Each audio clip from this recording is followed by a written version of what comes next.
नमस्कार दोस्तों, आज के हमारे इस वीडियो में हम आपके लिए दशा माता की पौराणिक कहानी लेकर आए हैं। एक समय की बात है, किसी गांव में एक बूढ़ी ब्राह्मणी अपने बेटे के साथ रहती थी। उसका बेटा काम धाम कुछ नहीं करता था, सदैव दोस्तों के साथ इधर उधर घूमता रहता था।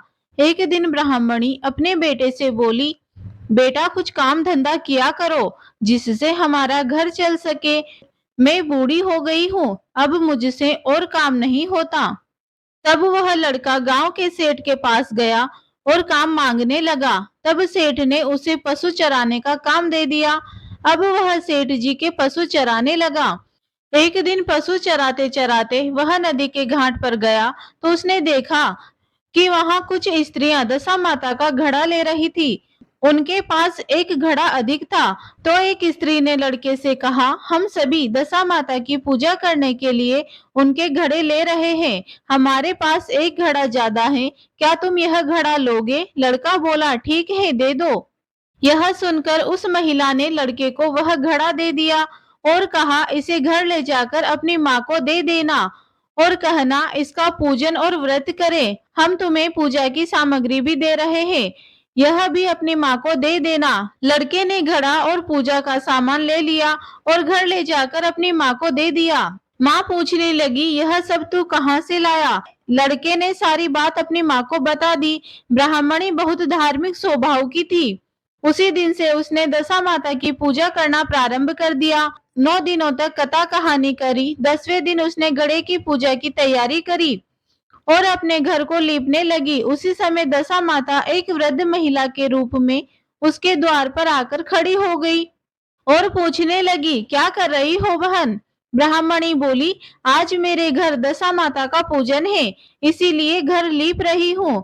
तब दशा माता बोली, मुझे बहुत प्यास लगी है, थोड़ा पानी पिला दो।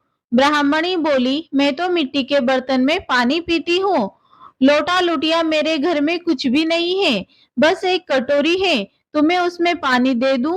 दशा माता बोली, हाँ हाँ, क्यों नहीं, दे दो।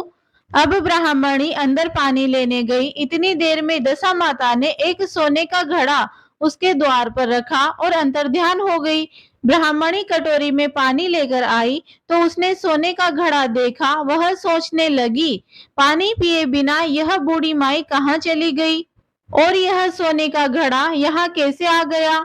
लगता है यह उसी का घड़ा है, पता नहीं किसका घड़ा है। यदि किसी को पता चला तो मेरे चोरी का इल्जाम लगेगा, बुढ़ापे में मेरी इज्जत खराब होगी। इस चिंता में ब्राह्मणी हाथ में सोने का घड़ा लेकर उस बूढ़ी माई को ढूंढने निकल जाती है। रास्ते में उसे उसका बेटा मिलता है तो पूछता है, माँ कहाँ जा रही हो, किसे ढूंढ रही हो? ब्राह्मणी ने सारी बात अपने बेटे को बता दी। ब्राह्मणी का बेटा समझ गया कि यह जरूर दशा माता थी। वह बोला, माँ, वह बूढ़ी माई और कोई नहीं, स्वयं दशा माता थी। उन्होंने अपना यह सोने का घड़ा तुम्हें दिया है, तुम पर दशा माता की कृपा हुई है। इसके बाद ब्राह्मणी नदी में नहाने चली गई। नदी में नहाकर जब वह आई तो नदी के किनारे सोने का एक और भरा हुआ घड़ा मिला और उत्तम वस्त्र मिले। ब्राह्मणी ने वह वस्त्र पहन लिए और अपने घर जाने लगी। तभी 4 आदमी वहां एक डोली लेकर आए और कहने लगे, ब्राह्मणी, यह डोली तुम्हारे लिए आई है, तुम इसमें बैठकर चलो। ब्राह्मणी डोली में बैठकर अपने घर की ओर चल दी। घर आकर देखती है कि उसकी टूटी फूटी झोपड़ी की जगह एक आलीशान महल खड़ा है। घर के अंदर जाकर ब्राह्मणी ने भक्ति पूर्वक दशा माता के घड़े की पूजा करी और अपने बेटे का विवाह का वरदान मांगा। कुछ ही समय बाद दशा माता की कृपा से ब्राह्मणी के बेटे का कुछ ही समय में विवाह हो गया और उसके एक सुंदर पुत्र हुआ। कुछ समय बाद जब ब्राह्मणी अस्वस्थ रहने लगी तो उसने अपनी बहू को दशा माता की पूजा की सारी विधि बताई और उसे कहने लगी, तुम 9 दिनों तक दशा माता की पूजा अर्चना अवश्य करना और 10वें दिन महिलाओं को भोजन कराना। आज हमारे जो भी ठाट बाट है यह सभी दशा माता की कृपा से हुआ है।